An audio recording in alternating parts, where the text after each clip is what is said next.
नमस्कार, मैं हूं निकिता और आप देख रहे हैं सत्यहिंदी.com। चलिए एक नजर डालते हैं अब तक की सुर्खियों पर।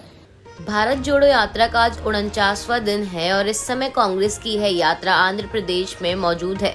दीपावली के त्योहार के चलते यात्रा 3 दिन के ब्रेक पर है, जिसमें से 24 और 25 अक्टूबर को यात्रा ने दिवाली के लिए ब्रेक लिया और आज यानी 26 अक्टूबर को कांग्रेस के नए अध्यक्ष बने मल्लिकार्जुन खड़गे पदभार संभालेंगे। तो इस सिलसिले में उन्हें चुनाव प्रमाण पत्र दिए जाने वाले कार्यक्रम के लिए यात्रा ब्रेक पर रहेगी और गुरुवार यानी 27 अक्टूबर की सुबह यात्रा तेलंगाना में फिर से शुरू होगी। कांग्रेस पार्टी के नए अध्यक्ष बने मल्लिकार्जुन खड़गे आज 26 अक्टूबर को पदभार संभालेंगे।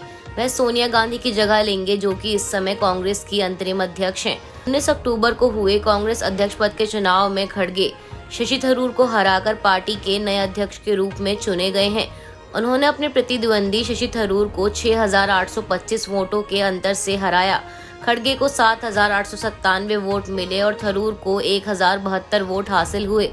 वहीं अब ऐसा माना जा रहा है कि कांग्रेस अध्यक्ष पद की जिम्मेदारी खड़गे के सामने चुनौतियों का पहाड़ बनकर आने वाली है।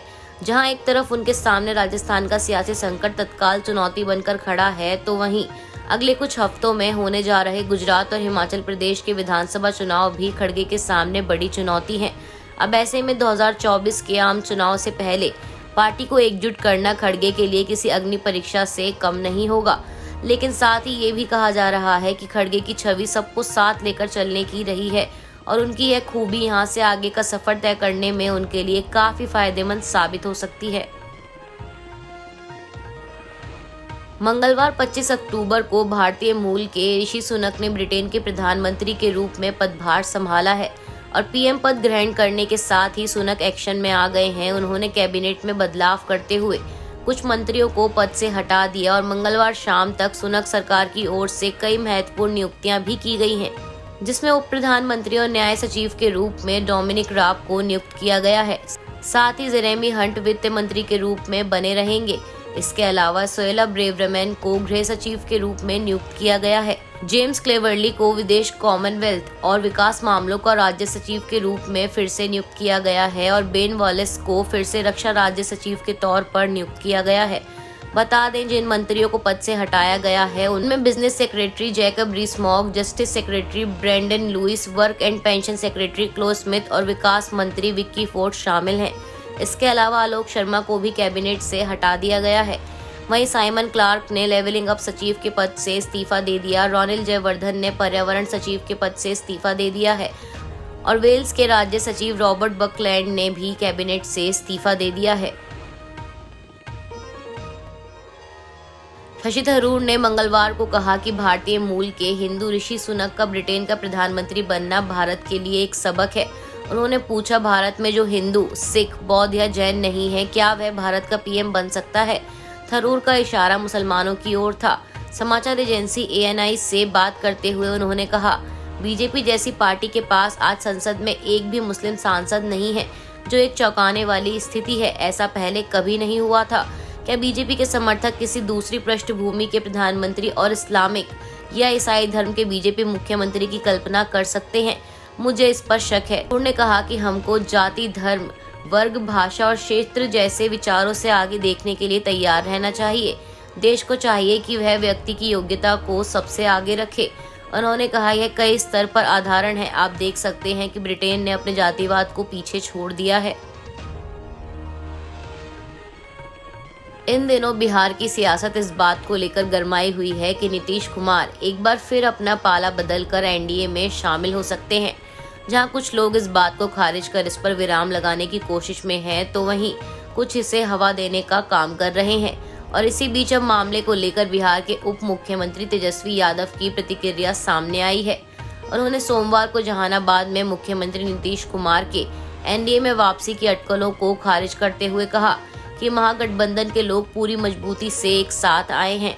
सभी गठबंधन सहयोगियों ने तय किया था कि हम मोकामा और गोपालगंज दोनों सीटों पर चुनाव लड़ेंगे। मोकामा हमारी मौजूदा सीट है, जबकि गोपालगंज मेरा पैतृक जिला है। हमें दोनों जगहों पर महागठबंधन की जीत का भरोसा है।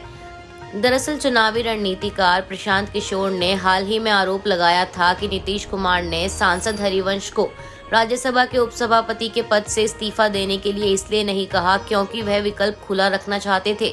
बिहार के पूर्व मुख्यमंत्री जीतन राम मांझी ने भी हाल ही में अटकलों को हवा देते हुए कहा था कि वह इस तरह के किसी भी फैसले के लिए कुमार का समर्थन करेंगे यदि यह राज्य के हित में लिया जाए। गुजरात के विधानसभा चुनाव में बीजेपी 25% नए उम्मीदवारों को चुनावी रण में उतारेगी।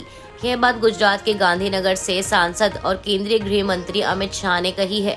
गुजरात के लिए जल्द ही विधानसभा चुनाव की तारीखों का ऐलान होने वाला है और माना जा रहा है कि हिमाचल प्रदेश के साथ ही गुजरात के चुनाव नतीजे भी आ जाएंगे। हिमाचल के चुनाव नतीजे 8 दिसंबर को आएंगे। वडोदरा में पत्रकार से बातचीत में अमित शाह ने कहा कि टिकट देने के लिए चुनाव में जीत हासिल करने की योग्यता ही एकमात्र मापदंड है और पार्टी का संसदीय बोर्ड उम्मीदवारों के चयन को लेकर अंतिम फैसला लेगा। साफ है कि 182 सीटों वाली गुजरात की विधानसभा में 25% नए टिकट देने का मतलब यह होगा कि पार्टी इस बार 45 से 46 नए उम्मीदवारों को चुनावी मैदान में सियासी किस्मत आजमाने का मौका देगी। रूस और यूक्रेन के बीच 24 फरवरी से जारी जंग रुकने का नाम नहीं ले रही है।